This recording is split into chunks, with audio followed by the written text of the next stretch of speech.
Hello, out there, and welcome to episode 145 of the Nursing Home Abuse Podcast. 5 things to know about Georgia personal care homes. The Nursing Home Abuse Podcast is dedicated to providing news and information for families whose loved ones have been injured in a nursing home. Here are your hosts, Georgia attorneys Rob Schenk and Will Smith. Hello, and welcome back to the Nursing Home Abuse Podcast. My name is Rob Schenk, and I will be your host for this episode, in which we will be talking about Georgia personal care homes. Obviously, based on the title of the podcast, we focus a majority of our time on skilled nursing facilities known as nursing homes. We don't often talk about facilities that have degrees of care that are lower than that. Locations, facilities in which the level of care required by the residents is not as great. It can still be, they can still require care, but it's not like the skilled nursing facilities that we call nursing homes. In fact, very rarely do we talk about that, but I know right off the top of my head, not because I'm looking down at this sheet of paper, that we dealt with assisted living facilities and personal care homes in episode 22, where we talk about the various standards of care in those facilities. And then, of course, we had the fabulous Eric Carlson on to talk about assisted living facilities on episode 108 back in March of 2018. But in Georgia, there are several different types of facilities. There are nursing homes, there are assisted living facilities, and there are personal care homes. And personal care homes are not the same things as a nursing home or an assisted living facility. There are differing degrees of requirements to be met. So a personal care home is, right off the bat, before we go into the 5 things that you should know about personal care homes in Georgia, but right off the bat, a personal care home is not regulated on a federal level. And again, that was the topic of discussion in episode 108. But personal care homes in Georgia, that is overseen basically by the Department of Community Health, the Healthcare Regulation Division. They are the ones that promulgate the regulations that the personal care homes have to follow. So that can be interesting in the sense that, we all often talk about the federal regulations, but when we talk about assisted living facilities and we talk about personal care homes, we're talking about state regulations promulgated by the Department of Community Health. So that is where I'm going to get the information that we are going to be talking about today in the 5 things to know about personal care homes. The first thing that we should talk about is straight up the definitions of things. I kind of elaborated on that, or I kind of hinted at that, but now we'll elaborate a little bit further. But according to the Georgia regulations, a personal care home, by definition, means any dwelling, whether operated for profit or not, which undertakes through its ownership and management to provide or arrange for the provision of housing, food service, and one or more personal services. I'm going to underline that so we can figure out what personal services are. One or more personal services for 2 or more adults who are not related to the owner or administrator by blood or marriage. So that's a location operated for profit or not, which undertakes to provide or arrange for the provision of housing, food service, and personal services. So what are personal services? Under the Georgia regulations, personal services include, but are not limited to, individual assistance with or supervision of self-administered medication, assistance with ambulation and transfer, and essential activities of daily living, such as eating, bathing, grooming, dressing, and toileting. That's the personal services that a personal care home in Georgia will provide to a resident. So this is kind of separate and apart from assisted living care, which assisted living care means, under the regulations, literally the specialized care and services provided by an assisted living community, which includes the provision of personal services, the administration of medications by a certified medication aide, and the provision of assisted self-preservation. Um, and again, the definition of assisted living facility, just to be clear, is a personal care home that serves 25 or more persons and is licensed to provide assisted living care. And we just found that to be the difference being that assisted living care is not just personal services, but also the administration of medications by a certified medication aid and the provision of assisted self-preservation. So it's a little bit, assisted living care is a little bit more hands-on than the care provided at a personal care home. So that's the difference in terms of a personal care home from assisted living facility. They're not the same things. Assisted living facility has a little bit different requirements. So that's number one, the definitions. Number two of the 5 things to know about Georgia personal care homes is the admission criteria. So, among others, um, the persons admitted to a personal care home must be at least 18 years old. The home is permitted to admit and retain only ambulatory residents who are capable of self preservation with minimal assistance.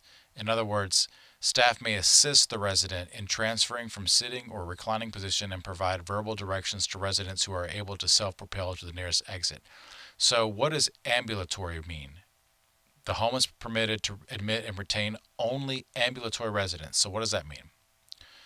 Ambulatory, as per the regulations, means a resident who has the ability to move from one place to place, or I'm sorry, from place to place by walking, either unaided or aided by prosthesis, brace, cane, crutches, walker, or handrails, or by propelling a wheelchair or scooter, who can respond to an emergency condition, whether caused by fire or otherwise, and escape with minimal human assistance, such as guiding a resident to an exit. In other words, an ambulatory resident means someone that can almost take care of themselves in terms of um, being able to respond to an emergency. It's someone that doesn't that if they're in a wheelchair, they can move themselves. They don't have to be pushed. If it's someone that can walk, they have the wherewithal to be able to um, locate and go to an exit, maybe with some assistance saying, "Hey, go this way," but they can comprehend that and get out. That is an ambulatory resident, and those are the only type of residents that are able to be admitted into a personal care home. The home must not admit or retain persons who require the use of physical or chemical restraints, isolation, or confinement due to behavioral control. In other words, the personal care home cannot contain anybody that is a risk of danger to the other residents, and that they can't be somebody that requires, you know, medication to prevent them from hurting other people. No home is permitted to admit residents who either require continuous medical services or continuous nursing care and treatment. And this is a big one where if an individual resident requires continuous skilled nursing care, then their only options are an assisted living facility or a nursing home. Um, Medical, nursing, health, or therapeutic services required on a periodic basis or for short-term illness must not be provided as services of the home, of a personal care home. When such services are required, they must be purchased by the resident or the resident's representative or legal surrogate, if any, from appropriately licensed providers managed independently from the home. The home may assist in arrangement for such services, but not provision of those services. So, in other words, if at some point in time the resident requires some type of maybe physical therapy or nursing assistance of some nature, the personal care home is not the one that's going to take care of it. It's the individual resident that has to take care to provide those services, to contract out those services. No home is permitted to admit or retain a resident who needs care beyond which the home is permitted to provide. And so, in other words, maybe sometimes you'll hear of facilities taking on people that they're unable to provide services for just to get that money. In this instance, they are prohibited by law from doing that. If they don't meet the threshold of a resident as put out by these regulations, then they can't be admitted. The administrator or on-site manager of a home must conduct an interview with the applicant and or representative or legal surrogate, if any, of the applicant to ascertain that the home can meet the applicant's needs. The the administrator or on-site manager must obtain a report of physical examination conducted by a licensed physician, nurse practitioner, or physician's assistant dated within 30 days prior to the day of admission using the specific report of physical examination form made available by the department. Where a home admits a resident without the required physical examination, pursuant to a specific request for an emergency placement made by a governmental agency, or local law, the home must retain documentation of the need for the emergency placement and obtain a copy of the physical examination within 14 days. So, in other words, you got to do a head-to-toe assessment because what the personal care home is saying is that we're not going to provide you specialized nursing services. If you're in here, you're able to ambulate, to do your own thing with minimal assistance. That's why you're here. You're not ready for a nursing home, assisted living facility situation. So that's why this assessment is so important, because oftentimes you're above and beyond what the personal care home can provide, because the personal care home is only going to provide personal services. And again, those personal services are only individual assistance with or supervision of self-administered medication, assistance with ambulation and transfer, and essential activities of daily living such as eating, bathing, grooming, dressing, and toileting. Not medication, not nursing services. So that's number 2. Those are the criteria to be admitted to a personal care home. So number 3 is staffing. The personal care home must maintain a minimum on-site staff to resident ratio of 1 awake. I can't believe that's in the regs, but on-site staff to resident ratio of 1 awake direct care staff person per 15 residents during waking hours, and 1 awake direct care staff person per 25 residents during non-waking hours where the residents have minimal care needs. So it's 1 in 15 during waking hours and 1 in 25 during non-waking hours, so at night, obviously. However, the home must staff above these minimum on-staff ratios to meet the specific residents' ongoing health, safety, and care needs. Staff such as cooks and maintenance staff who do not receive ongoing direct care training and whose job duties do not routinely involve the oversight or delivery of direct personal care to residents must not be counted towards the minimum staffing ratios. In other words, you can't fudge the numbers by saying that the cook is going to count towards that staff ratio. Personnel who work for another entity, such as a private home care provider, hospice, or private sitters, cannot be counted in the staff ratios for the home. So in other words, if a personal care home resident contracts out hospice care, that doesn't count as to the staff ratio. The personal care home must still meet the minimum staffing ratio of 1 in 15 during waking hours, 1 in 25, or 1 to 25 during non-waking hours. At least one administrator, on-site manager, or responsible staff person must be on the premises 24 hours a day and available to respond to residents' needs. Residents must be supervised consistent with their needs. All staff, including the administrator or on-site manager, who offer direct care to the residents on behalf of the home, must maintain an awareness of each resident's normal appearance and must intervene as appropriate if a resident's state of health appears to be in jeopardy.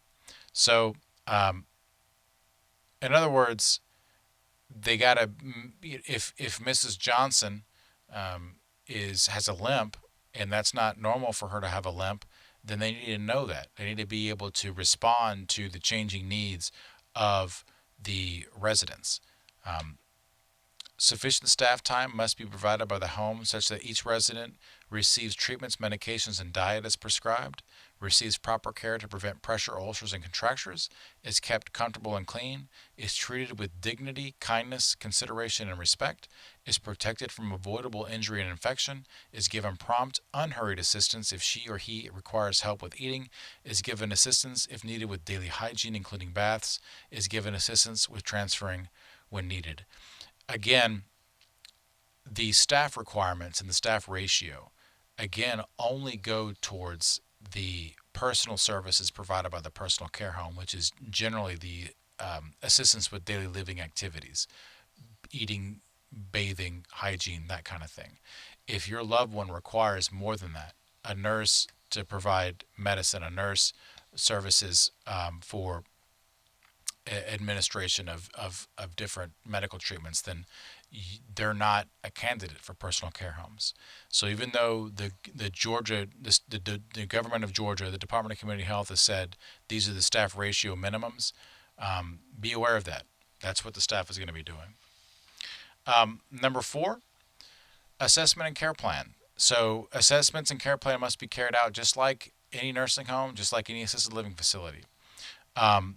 The personal care home must complete a resident needs assessment of the resident at the time of admission and update as changes occur that addresses the resident's care needs, taking into account the resident's family supports, the resident's functional capacity relative to the activities of daily living, physical care needs, medical information provided, cognitive and behavioral impairments, if any, and personal preferences relative to care needs. So that's the assessment. It's very similar to a nursing home assessment. You're basically doing a head to toe observation of the individual, getting an understanding of their cognitive impairments, if any.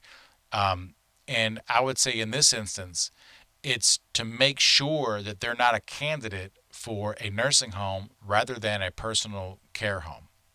So, in other words, does this is this level of care appropriate for this person? Written care plan. So the personal care home, just like a nursing home, has to put in a plan based on that assessment. Utilizing the information acquired during the admission process and the move-in adjustment period, a personal care home which provides caregivers or memory care must develop the resident's individual written care plan within 14 days of admission and require staff to use the care plan as a guide for the delivery of care and services to the resident. And similar to a nursing home, the care plan has got to have a few things, and that includes one, a description of the resident's care and social needs and the services to be provided, including frequency to address care and social needs. Two, residents' particular preferences regarding care, activities, and interests, and this includes what TV they like to watch, maybe what religion they subscribe to, that kind of thing. Three, specific behaviors to be addressed with interventions to be used. Four, any physician order or order of a nurse practitioner or physician's assistant working under protocol or job description. Five, staff primarily responsible for implementing the care plan. Six, evidence of resident and family involvement in the development of the plan when appropriate. And finally, evidence of the care plan being updated at least annually or more frequently. So that's kind of the drafting of the care plan, the execution of the care plan. So you got to have one at least once a year. So that's what I think is important, is that even though the level of services being provided to the personal care home resident is not as intensive as what you would get in a nursing home, you still at a minimum have to have a assessment and a care plan, if anything, to weed out the personal care home residents that need to go to the nursing home. And number five, with regard to the 5 things you should know about personal care homes in Georgia, is the concept of changing condition and transfer. So, in case of an accident or sudden adverse change in the resident's physical condition or emotional adjustment, a home must take the actions appropriate to the specific circumstances to address the needs of the resident, including notifying the representative or legal surrogate, if any. The personal care home must retain a record of all such accidents or sudden adverse changes in the home's response in the resident's files. An immediate investigation of the circumstances associated with an accident or injury involving a resident must be initiated by the administrator or on-site manager of the home. Additionally, a report of the occurrence of the accident or injury must be made to the representative or legal surrogate, if any, with a copy of the notification report maintained in the resident's file. The complete investigative review concerning the circumstances, the cause of the incident, and opportunities identified to improve care must be retained in a central file for quality assurance or peer review. The administrator or on-site manager of the home must initiate immediate transfer if the resident develops a physical or mental condition requiring continuous medical care or nursing care, or if a resident's continuing behavior or condition directly and substantially threatens the health, safety, and welfare of the resident or any other resident. In the event such immediate transfer is required, the administrator or on-site manager of the home must advise both the resident and the resident's legal representative. And we actually touched upon, or we will be touching upon, that concept of when is a facility required to call you, all the times in which a facility is required to call you, in an upcoming episode of the Nursing Home Abuse Podcast. So stay tuned for that. But those are 5 things to know about a personal care home. I think that the main thing to understand is that have an understanding whether or not your loved one is fit for personal care or is fit for assisted living or personal or a nursing home. That's the most important thing. I think that people have expectations that their loved one is a superhero and can do everything themselves, and that might not necessarily be the case.